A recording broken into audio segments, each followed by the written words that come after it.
अस्सलामुअलैकुम। उम्मीद करती हूँ कि आप सब लोग खैरियत से होंगे। जिस तरह आपने हमारी पहली रेसिपीज ट्राई की और ये रेमेडी भी ट्राई करें। सर्दियाँ आ गई हैं, ठंड ज़रा काफ़ी हो गई है और आप नज़ला, ज़ुकाम, सर दर्द, ब्लॉकेज, कैस्ट्रोल और ब्लड प्रेशर के लिए ये बहुत मुफीद है। मेरी नानी अम्मा बनाया करती थी, इसलिए मैं आप लोगों से भी शेयर कर रही हूँ। उम्मीद करती हूँ कि आप इसे लाइक ज़रूर करेंगे।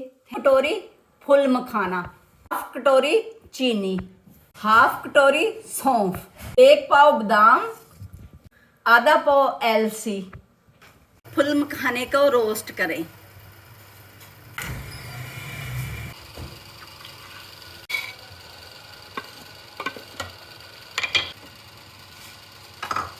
सौंफ को हल्का सा भून लें, एलसी को भी हल्का सा भून लें। ज़्यादा जलाना नहीं है, हल्के हाथ से आस्ता आस्ता हल्का हल्का भून लेना है।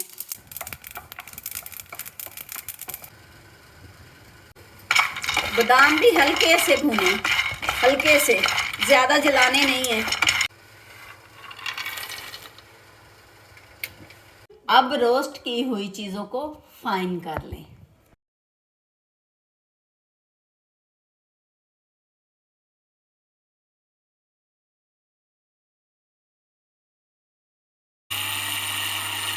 तमाम चीज़ों को अच्छी तरह पीसने के बाद मिक्स कर लें।